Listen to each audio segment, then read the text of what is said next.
ಈ pepper dry ಮಾಡೋದಕ್ಕೆ 5 ನಿಮಿಷ ಸಾಕು. ಕೇವಲ 5 ನಿಮಿಷದಲ್ಲೇ ರುಚಿಯಾಗಿರುವಂತಹ ಸ್ಪೈಸಿ ಆಗಿರುವಂತಹ ಪನ್ನೀರ್ ಪೆಪ್ಪರ್ ಡ್ರೈನ ಮಾಡಬಹುದು. ಎಲ್ರಿಗೂ ನಮಸ್ಕಾರ, ವೆಲ್ಕಮ್ ಟು ಮೈ ಚಾನಲ್. ಇವತ್ತಿನ ವಿಡಿಯೋದಲ್ಲಿ ತುಂಬ ಈಸಿಯಾಗಿ, ಕ್ವಿಕ್ಕಾಗಿ, ರುಚಿಯಾಗಿರುವಂತಹ ಪನ್ನೀರ್ ಪೆಪ್ಪರ್ ಡ್ರೈನ ಯಾವ ರೀತಿ ಮಾಡೋದು ಅಂತ ನೋಡೋಣ. ಈ ಪನ್ನೀರ್ ಪೆಪ್ಪರ್ ಡ್ರೈ ಮಾಡೋದಕ್ಕೆ ಒಂದು ಮಸಾಲ ಪೌಡರ್ನ ರೆಡಿ ಮಾಡ್ಕೊಳ್ಬೇಕು. ಒಂದು ಫ್ರೈ ಪ್ಯಾನ್ ಇಟ್ಕೊಂಡಿದ್ದೀನಿ. ಈ ಫ್ರೈ ಪ್ಯಾನ್ಗೆ 1 ಸ್ಪೂನಷ್ಟು ಕಾಳು ಮೆಣಸು, ಅರ್ಧ ಸ್ಪೂನಷ್ಟು ಜೀರಿಗೆ, 1/4 ಸ್ಪೂನಷ್ಟು ಧನಿಯಾ, ಹಾಗೆ 1 ಚಕ್ಕೆ, 1 ಲವಂಗ, 1/4 ಸ್ಪೂನಷ್ಟು ಸೋಂಪು ಕಾಳು, 4 ಒಣಮೆಣಸಿನ್ಕಾಯಿ, 8 ರಿಂದ 10 ಕರಿಬೇವಿನ ಎಲೆಗಳನ್ನ ಸೇರಿಸಿ ಲೋ ಫ್ಲೇಮ್ನಲ್ಲೇ 2-3 ನಿಮಿಷ ಈ ರೀತಿ ಡ್ರೈ ರೋಸ್ಟ್ ಮಾಡ್ಕೊಳ್ಬೇಕು. ಎಣ್ಣೆ ಹಾಕಬಾರ್ದು. ಎಣ್ಣೆ ಹಾಕ್ತೇನೆ 2-3 ನಿಮಿಷ ಈ ರೀತಿ ಡ್ರೈ ರೋಸ್ಟ್ ಮಾಡಿಕೊಂಡು ಗ್ಯಾಸ್ ಫ್ಲೇಮ್ನ ಆಫ್ ಮಾಡಿ ಪೂರ್ತಿಯಾಗಿ ತಣ್ಣಗಾದ ಮೇಲೆ ಈ ರೀತಿ ತರ್ತರಿಯಾಗಿ ಪೌಡರ್ ಮಾಡಿಟ್ಕೊಳ್ಬೇಕು. ನೈಸ್ ಪೌಡರ್ ಏನು ಬೇಡ, ತರ್ತರಿಯಾಗಿ ಪೌಡರ್ ಮಾಡಿಟ್ಕೊಂಡ್ರೆ ಸಾಕಾಗುತ್ತೆ.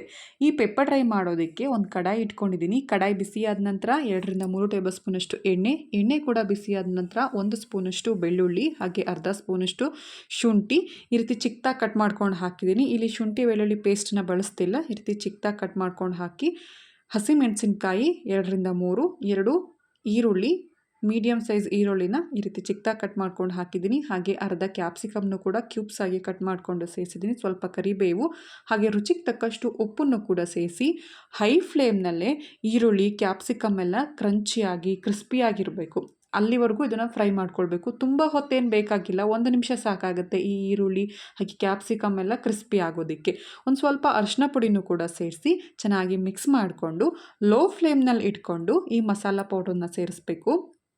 ಇಲ್ಲಾಂದರೆ ಸೀದೋಗ್ಬಿಡುತ್ತೆ. ಅದಕ್ಕೋಸ್ಕರ ಈ ಈರುಳ್ಳಿ ಜೊತೆ ಒಮ್ಮೆ ಮಿಕ್ಸ್ ಮಾಡಿಕೊಂಡು 200 ಗ್ರಾಮಷ್ಟು ಪನ್ನೀರನ್ನು ಸೇರಿಸಿದ್ದೀನಿ. ಪನ್ನೀರ್ನು ಕೂಡ ಈ ರೀತಿ ಕ್ಯೂಬ್ಸಾಗಿ ಕಟ್ ಮಾಡ್ಕೊಂಡು ಹಾಕಿದ್ದೀನಿ. ನೀವು ಯಾವ ಸೈಜ್ಗೆ ಇಷ್ಟ ಆಗುತ್ತೆ ನಿಮಗೆ ಆ ರೀತಿ ಕಟ್ ಮಾಡಿಕೊಂಡು ಸೇರಿಸಿ ಪನ್ನೀರನ್ನ ಚೆನ್ನಾಗಿ ಮಿಕ್ಸ್ ಮಾಡ್ಕೊಳ್ಬೇಕು ಈ ಮಸಾಲ ಜೊತೆಗೆ. ಈ ಮಸಾಲ ಎಲ್ಲ ಪನ್ನೀರ್ಗೆ ಹೊಂದ್ಕೊಳ್ಳೋ ಹಾಗೆ ಉಪ್ಪು, ಖಾರ ಎಲ್ಲ ಹೊಂದ್ಕೊಳ್ಳೋ ಹಾಗೆ ಮಿಕ್ಸ್ ಮಾಡ್ಕೊಳ್ಳಿ. ಚೆನ್ನಾಗಿ ಮಿಕ್ಸ್ ಮಾಡ್ಕೊಂಡಿದ್ದಾದಮೇಲೆ ಗ್ಯಾಸ್ ಫ್ಲೇಮ್ನ ಆಫ್ ಮಾಡಿಕೊಂಡು ಒಂದು ಬೌಲ್ಗೆ ಸರ್ವ್ ಮಾಡಿಕೊಂಡ್ರೆ ಈವ್ನಿಂಗ್ ಸ್ನ್ಯಾಕ್ಸ್ಗಾಗಿ ಅಥವಾ ಲಂಚ್ ಬಾಕ್ಸ್ಗೂ ಕೂಡ ಇದು ಮಾಡ್ಕೊಳ್ಬಹುದು.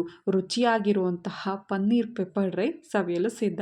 ಈ ವಿಡಿಯೋ ಇಷ್ಟ ಆಗಿದೆ ಅಂತ ಭಾವಿಸ್ತೀನಿ. ಇಷ್ಟ ಆಗಿದ್ದಲ್ಲಿ ಲೈಕ್ ಮಾಡಿ, ಶೇರ್ ಮಾಡಿ, ಹಾಗೆ ಕಮೆಂಟ್ ಮಾಡಿ, ನನ್ನ ಚಾನಲ್ನ ಸಬ್ಸ್ಕ್ರೈಬ್ ಮಾಡಿ. Thank you for watching.